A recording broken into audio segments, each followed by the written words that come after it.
नमस्कार, मैं Sandeep कसालकर। Crypto team में आप सभी का स्वागत है। क्रिप्टो वर्ल्ड से जुड़ी नई खबरों के साथ आइए देखते हैं क्या कुछ हुआ क्रिप्टो की दुनिया में। सबसे पहले रुख करते हैं हेडलाइंस की ओर।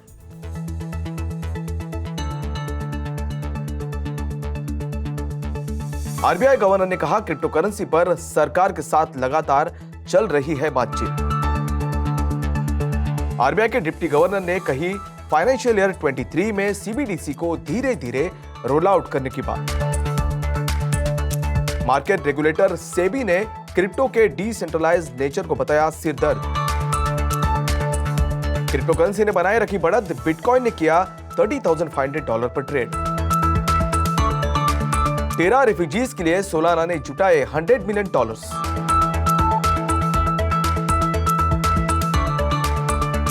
भुगतान के लिए इको फ्रेंडली सीबीडीसीज और नॉन पीओडब्ल्यू मैकेनिज्म्स की आईएमएफ ने की सिफारिश।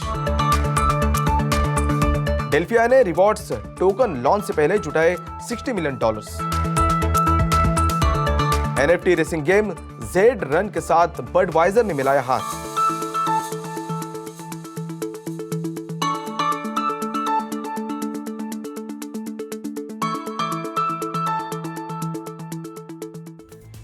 अब देखते हैं खबरें विस्तार से।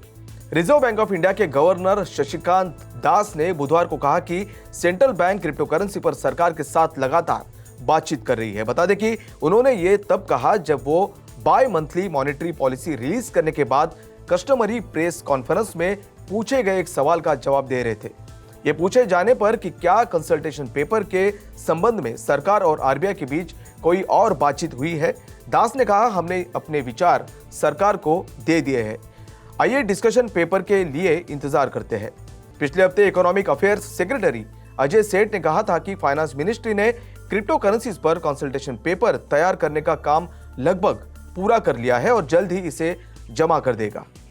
रिजर्व बैंक ऑफ इंडिया के डिप्टी गवर्नर रविशंकर ने कहा कि सेंट्रल बैंक इस फिस्कल ईयर में ही anticipated central bank digital currency यानी सीबीडीसी को लॉन्च करेगा।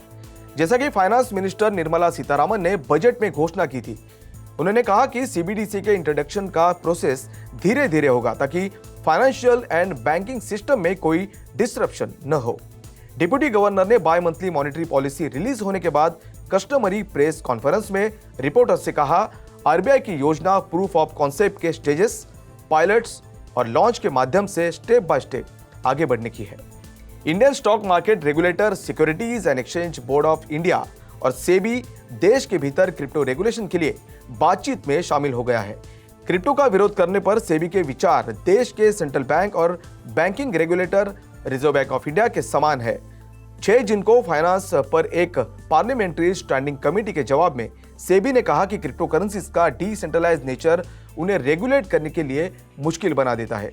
सेबी ने पैनल को बताया कि किसी भी रेगुलेटरी फ्रेमवर्क के अनुरूप नहीं होने पर अनऑथोराइज्ड ट्रेड्स के एग्जीक्यूशन की काफी संभावना है। हालांकि स्टॉक मार्केट रेगुलेटर ने रिजर्व बैंक और कुछ दूसरे लॉ मेकर्स की तरह क्रिप्टो करेंसीज पर पूरी तरह से प्रतिबंध लगाने की सिफारिश नहीं की है। इसके बजाय रेगुलेटर ने कमेटी से आग्रह किया है कि क्रिप्टो एसेट से रिलेटेड अनरेगुलेटेड एक्टिविटीज को सरकार द्वारा अपॉइंटेड एक इन्वेस्टिगेटिंग अथॉरिटी को सौंपा जा सकता है और आगे की कानूनी कार्रवाई की जा सकती है।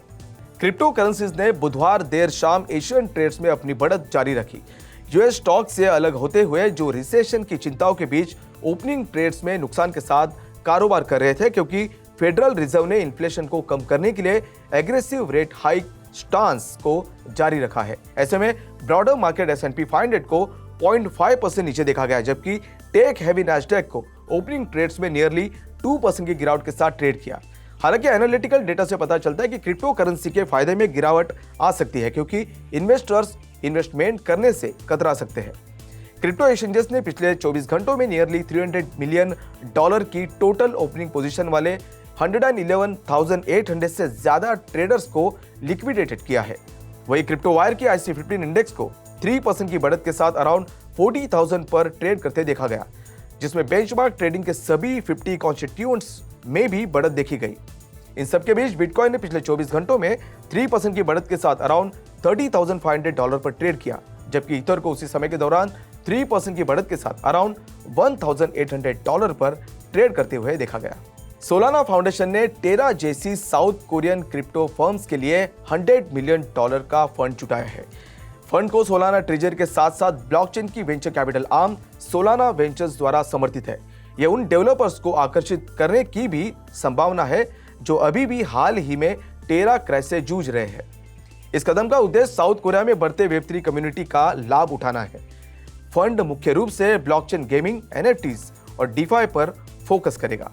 एनर्जी कंजम्पशन पर एक इंटरनेशनल मॉनेटरी फंड यानी आईएमएफ के अध्ययन ने environment friendly mainstream payment system में निर्माण के लिए क्रिप्टो इकोसिस्टम के भीतर डिजाइन चॉइसेस के इंपॉर्टेंस का खुलासा किया। आईएमएफ ने सेंट्रल बैंक्स को इको फ्रेंडली कंपोनेंट्स के अलावा सीबीडीसी में कंप्लायंस, हायर रेजिलेंस और ऑफलाइन कैपेबिलिटीज को शामिल करने की सलाह दी और साथ ही आईएमएफ ने प्रूफ ऑफ वर्क यानी पीओडब्ल्यू आधारित डिस्ट्रीब्यूटेड लेजर यानी डीएलटी एप्लीकेशन से दूर जाने की भी सलाह दी। हालांकि इंटरनेशनल ऑर्गेनाइजेशन ने ट्रेडिशनल फाइनेंस सिस्टम की तुलना में non POW permission crypto asset द्वारा लाई गई हाई एनर्जी एफिशिएंसी को स्वीकार भी किया है। एल्गोरिथम पावर्ड स्टॉक एडवाइजर डेल्फिया ने मल्टी कॉइन कैपिटल के लीड में सीरीज ए फंडिंग राउंड में $60 मिलियन जुटाए हैं। फंडिंग का इस्तेमाल हेडकाउंट को एक्सपांड करने और native Delphia data rewards token launch करने के लिए किया जाएगा। फंडिंग राउंड में एडिशनल इन्वेस्टर्स में Ribbit capital, FTX ventures, Valor equity partners, FJ labs, Lattice ventures और क्यूबरलैंड का नाम भी शामिल है। डेल्फिया इस समर में उन यूजर्स को रिवॉर्ड करने के लिए डेल्फिया डेटा टोकन की ऑफरिंग शुरू करेगा जो एडवाइजर के साथ पर्सनल डेटा शेयर करना चाहते हैं। कलेक्टेड डेटा में Amazon purchase history, credit card transactions, LinkedIn, Venmo, clickstream या अन्य सोशल मीडिया ऐप्स भी शामिल हो सकते हैं। पॉपुलर बियर मैन्युफैक्चरर बडवाइजर ने अपने virtual NFT based horse racing और वैगरिंग गेम में टोकनाइज क्लाइड्सडेल ड्रॉट हॉर्सेस को डिप्लॉय करने के लिए जेड रन के साथ मिलकर काम किया है। Ethereum based horse racing game Zed Run के साथ डील के हिस्से के रूप में दोनों एक Budweiser theme race track, Budweiser NFT passes, bird sponsored virtual horse races के लिए प्राइज पूल्स को $45,000 से शुरू करेंगे और एयर ड्रॉप क्लाइड्सडेल एनएफटी स्कीम्स के 3 टियर्स को लॉन्च करेंगे जो जेड रन में यूजेबल है। कुल मिलाकर 2500 बडवाइजर पास एनएफटीज होंगे जो 21 साल और उससे ज्यादा उम्र के यूजर्स के लिए 10 जून से शुरू होने वाले मैक्सिमम 24 घंटों के लिए सेल किए जाएंगे। ऐसे में एनएफटी की कीमत $225 पर पॉप प्लस कैश फीस होगी।